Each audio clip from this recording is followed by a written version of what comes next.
Welcome to Value-Based Care Insights, brought to you by Lumina Health Partners, a national healthcare consulting firm focused on improving the strategic, financial, and operational performance of provider organizations.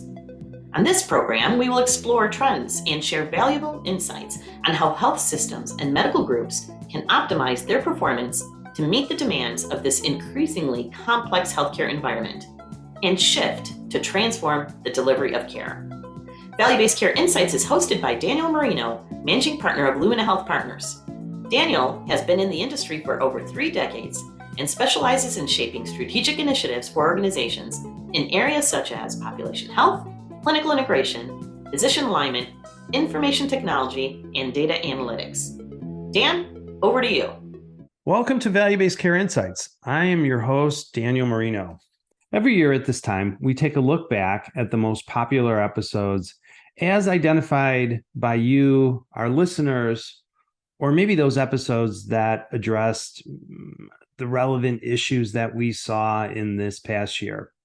Well, we have 3 episodes that we want to highlight this year, and we're going to play snippets of those episodes during today's program. In 2023, hospitals continued to be under financial pressures, and some of those pressures resulted with reimbursement. Some challenges with supply costs and wage inflation, as well as just some of the strategic positioning. Well, one of the programs that we had, I really enjoyed the conversation. It was with the CFO of Houston Physician Hospital, Nellie Jasami. Nellie discussed not only those challenges with reimbursement and supply costs, but also discussed what their organization is doing with improving the culture and really engaging their employees, which really made a difference in 2022 and in 2023. Let's give it a listen. So Nellie, given those above challenges that I mentioned and some of the things that are identified in the Kaufman Hall National Hospital Flash report, what are you seeing as some of the major issues affecting Houston Physicians Hospital financial performance? I think the 2 major drivers for Houston Physicians Hospital is the reimbursement pressures from the payers. We are in the last 18 to 24 months, we've had to go into renegotiations with a few payers, and we got beat up, Dan. We got knockout actually on one of them. We just got knocked out. And the other one is supply costs. We're seeing that everywhere. Every hospital is dealing with that. And so we're doing some things that are helping us offset those increases in supply costs that we can talk about later. Well, and as you know, revenue is one side of the equation, but your expenses and how you structure those are the other. And if your expenses are going up, you can't just automatically increase your revenues. Your revenues are fixed and tied into the payers. That's correct. Yes. And so we've definitely started increasing the revenue and not through rates, but through volume. Right. And the volume growth is helping us help offset the rate impact. Have you focused more on surgeries, or is there an ambulatory component either through the ASC or maybe through some of your therapies that are figuring into your volume expansion? Yeah, so we've definitely brought in different types of surgeons. So we've we've definitely expanded our robotics services through the GYN and general surgeries. And so we bought a Da Vinci last year. And oh, great. Yeah, so just because, that's definitely, it's for GYN and general surgeons, that's definitely something they want, and we haven't really focused on those service lines before, so we invested in one. Again, that was in play probably 3 years ago when we made that decision, and it just took a long time to get that here because of all the supply chain issues. So we actually weren't able to launch it till mid last year, and it was supposed to be launched much sooner than that. So those were things that we knew that we had to prior to the reimbursement pressures coming down the pipeline. Right. So you needed to do something in terms of volume. Yes. I guess the supply chain challenges that you had a couple of years ago potentially worked in your favor, right? Because now you're able to get that and add additional surgeries based on some of the robotics to support it, which, I think that's certainly key.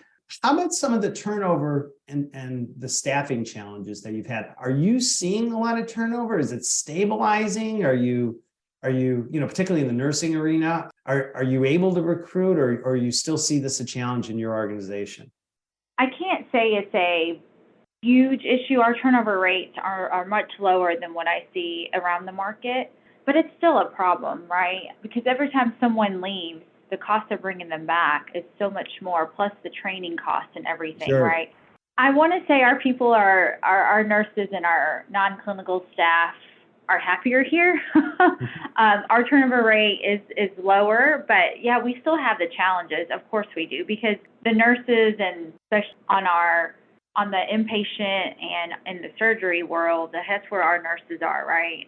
Yes, they all talk. They know the market. So yes, we've had to deal with increases and looking at the market rates. We're doing market analysis every 6 months now. We used to never have to do that, right? So HR has processes now where they actually have to look at market rates and market analysis every 6 months. Dan, that's crazy. Well, you got to do it. Yeah, but you have to, because we don't want to be caught off guard if our CSTs are coming to us and like, hey, someone down the street's paying me X dollar more an hour. We don't want to be caught off guard. We want to be able to have that knowledge in our back pockets to be able to give them, no, that's actually not true, or yes, this is what we can do. And it's very difficult. It's very, very difficult. But that's the process that we put in place to help for us to be knowledgeable.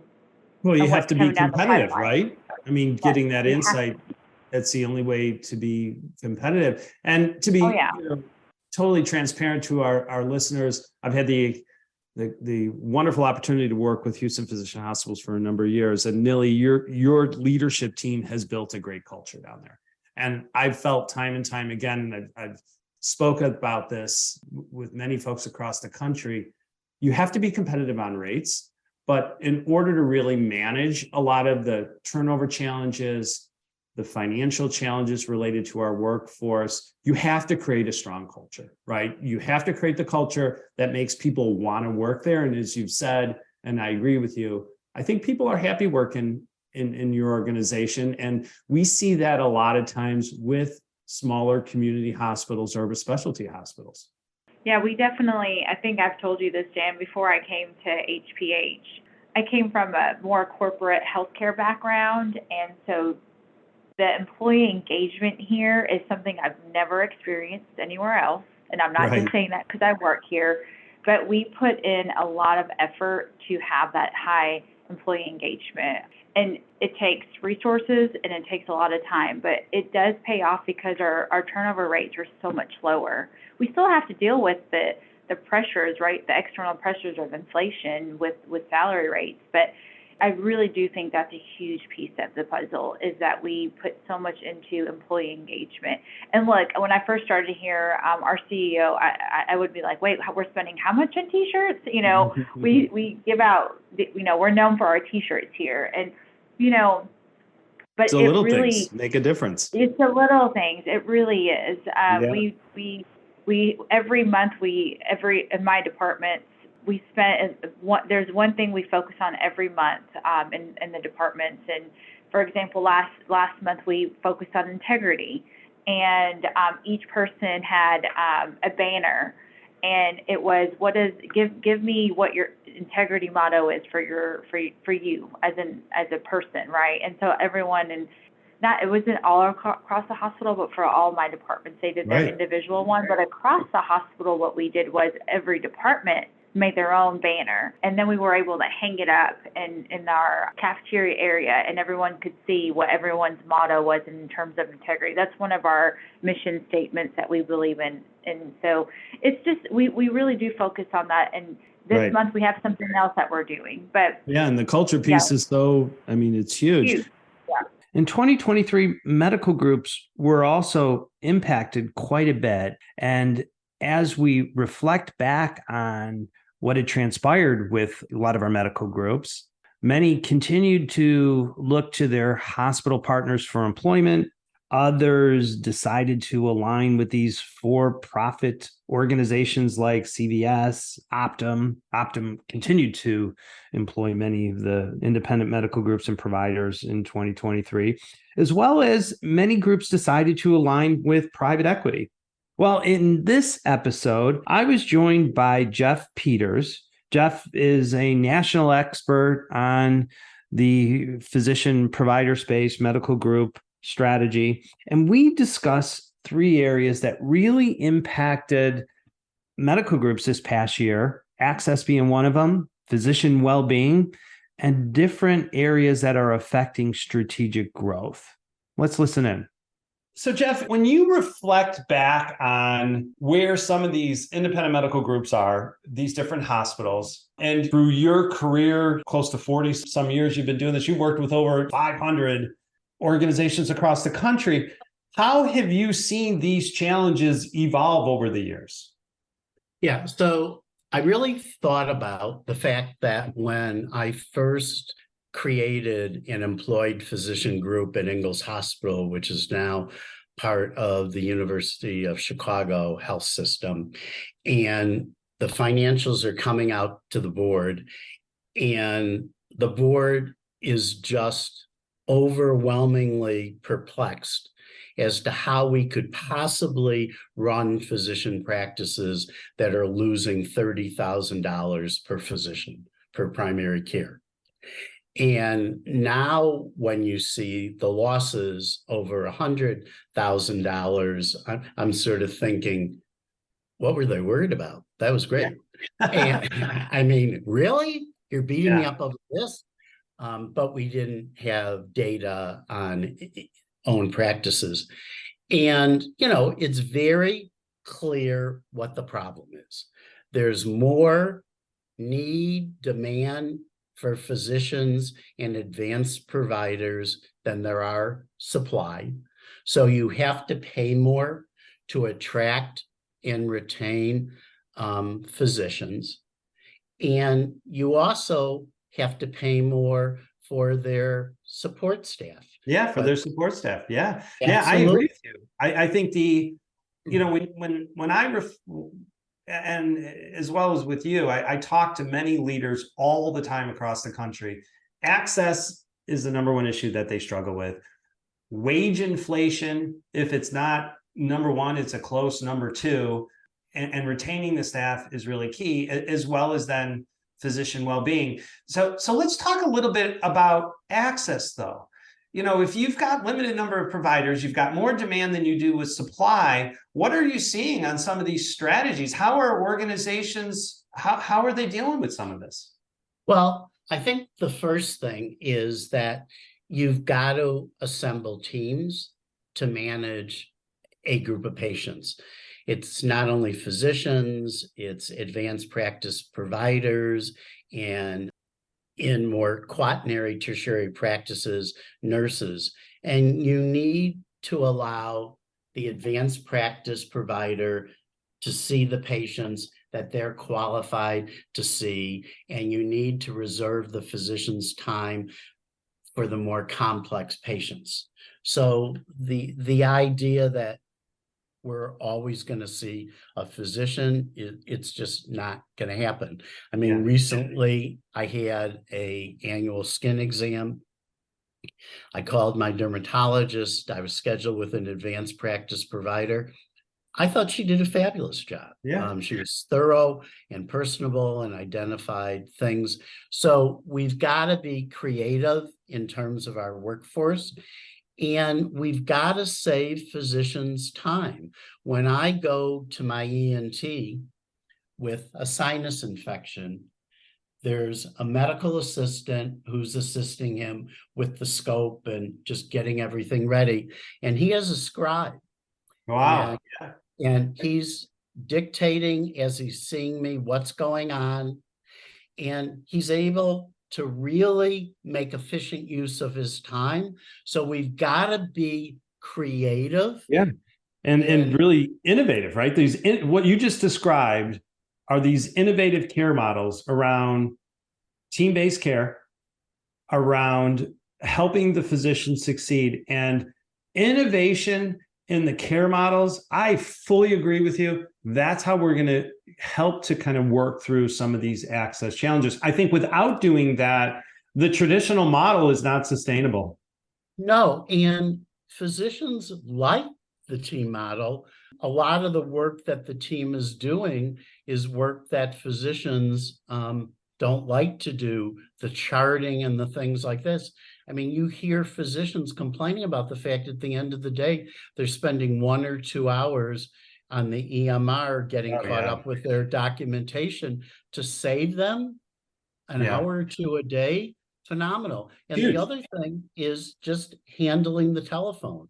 Yeah. And the patient calls that come in and the emails that go to the physician. We've got to be creative in identifying what work can we take away from the physicians that gives our patients the care that they need and deserve, yet doesn't burden our high-cost providers. I absolutely agree. I think as we're thinking about the future strategy of medical groups, whether you're independent or employed, these innovations that you spoke about, this way of kind of making the physicians more efficient, spot on. I absolutely see that as a necessity of performance. Let's talk a little bit about growth, though. Obviously everybody's concerned about growth, and especially if your expenses are increasing, you can't necessarily cut services. You can't cut staff. I think we're probably as lean as we've ever been. You have to focus on increasing the patient volume. You have to focus on increasing revenue. In your opinion, where are some of those key growth initiatives that help to kind of drive the financial performance? Yeah, and I think there's been models in the market for a very long time. Multi-specialty groups are very profitable, and they tend to attract and retain providers. And single specialty groups like urology, where you're able to get all the urologists in a market to come together so that they not only share practice overhead, but then it supports pathology, it supports imaging and treatment for it, makes sense. So what the growth has to focus on is getting a large enough group of providers that drives ancillary revenue. You're not going to make your money on the profitability of a physician practice. Where you're going to make your money, particularly for academic medical centers or hospital practices, in establishing integrated ambulatory campuses where there's urgent aid to take care of the patients that don't have a primary care or don't want to wait, that primary care surrounded by specialists. So the urgent aid for the patient that doesn't have a physician can refer that patient to the primary care. So there's an ongoing relationship. As that primary care picks up a heart murmur, there's a cardiologist in the building that they can refer them to. And there's a spectrum of diagnostics and treatment. What we're seeing is, and the University of Chicago has been masterful at this, creating these integrated campuses with urgent aid, primary care, secondary care. Right. So it's all sort of integrated, and it's right there for the patient and for the physicians. So you can actually create more of a longitudinal care model, getting the results that you need. In 2023, our industry saw a continued influence in Medicare Advantage. Medicare Advantage continued to grow. And as all of us know, if you're continuing to look at a lot of the news and the direction, Medicare Advantage into 2024 is going to be one of those topics that we're going to see continued growth. As well as Medicare Advantage, though, risk-based arrangements also impacted our physicians, our medical groups, our hospitals, our health systems, and so forth. In June of last year, I was joined by my colleague, Cliff Frank, and we had a great discussion on the rapidly changing Medicare Advantage products, as well as some of the risk-based arrangements. Cliff always provides great insights, along with a little bit of entertaining conversation. Let's listen into this episode. So, Cliff, help us make sense of this. What are you seeing in terms of some of these changes? There's been a lot going on just in the last month and a half or so. Well, CMS has been taking a lot of heat from Congress and from industry observers that they kind of gave away the store for the last 10 years. So on basically uncapped risk adjustment. Now, they signaled with some of the ACO products a willingness to change that, in that they capped the risk score gain you could get in MSSP ACOs at 3% over multiple years, whereas it's uncapped in Medicare Advantage until 2024. Right. With the new regs, they're signaling that gain is going to end in several ways. First, they're making it harder to actually get risk adjustment. A lot of they went from ICD-9 to ICD-10 or 10 to 11, I forget which. But anyway, they killed a lot of diagnoses that adjust. There were like 2,000 diagnoses. Right. There was a lot, right? Particularly in diabetes. Those are gone. They don't get you more risk points.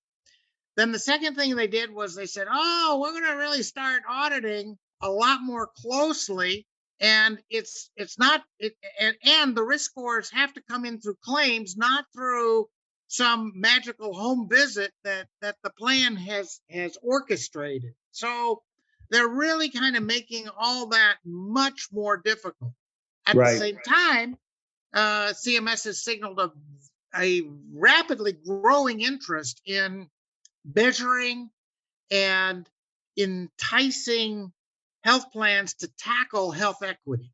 And so if you kind of think of it as a kind of a teeter-totter, as the health equity side goes up, the risk score side goes down in terms of dollars. So the dollars will still be there, but they'll be there for different reasons in 2 years. Right. So there's really, two key things that I've seen. I think it's thinking about how we're positioning ourselves for risk, within risk, managing risk, identifying risk within the contracts. That's a big one. And then the health equity piece and where that comes into play. Let's start with the risk piece, because I have a few questions here that I'm kind of working through in my mind. So, I'm kind of thinking that there's two pieces to this, right? We spent a lot of time as providers talking about the fact that we need to capture HCCs, and that HCCs are supporting the RAF scores, and the RAF scores give us a better idea on the sickness, if you will, of our population, of which then dollars are tied to that. And a lot of providers have spent a lot of time educating their physicians and monitoring it and almost going back and recalculating that. Was that in particular, was it wrong? I mean, did we overstate it? Oh, not at all. So much focus on this. That's all good stuff for lots of different reasons. The first is that providers like to compare themselves against each other. You're right. Yes. And so if my per member per month spend is 20% higher than you, of course, the first thing I'm going to whine about it. Well, my patients are sicker. Yeah, so my population's sicker. Right. So the RAF scores actually level that debate, which then moves us to the next level, which is, well, what are you doing that I'm not doing? What are you not doing that I'm doing? Let's have a conversation about clinical utilization patterns. So you can't have that without some sort of severity adjustment, risk adjustment, population standardization. So regardless of what else happens inside CMS in the deal between the payer and the provider, it's really useful information. Then further, to have some indicator as to what's changing in a particular patient. Their risk score just jumped 30%. Well, there's an indicator for some case management intervention, some care support, some further love and attention from the doctor. It could be, referral to a specialist. could be any number of things, but it's an early it can be an early indicator of a problem that's coming hard and fast at the member and at the provider network. So, Right. So all those things still have plenty of value regardless of what else happens. And then the third is, remember, risk scores can go down. So Sure. CMS isn't saying, oh, we'll insulate you from the down as much as we cap you on the up. You know, if you fall asleep on risk scores and suddenly you drop 2 or 3 points, guess what? You've got a percent of premium deal, your revenue just went down. You just went down. Yeah. So the performance model still has to be there, right? It still has to be sound. You still have to manage that population around cost of care, around utilization. Yes. And then you have to accurately identify the risk. I think the key to it, though, is that if the risk is going up, if the cost of care is going up, and even, if it's based on overutilization, as you mentioned, some interventions around care management has to come into play, and you have to show that you're taking some responsibility to manage that. I think as we start to think about it, the model has to be clean, but we also have to prepare for some type of audit or some type of realization that this may be questioned, right? So we've got to get back to the data, the model, and the clinical performance to be able to show that, hey, what we're doing is actually the right thing to be done. I think all that is true. There are plenty of places for CMS to come looking. And I mean, it starts with RPM, CCM, telehealth.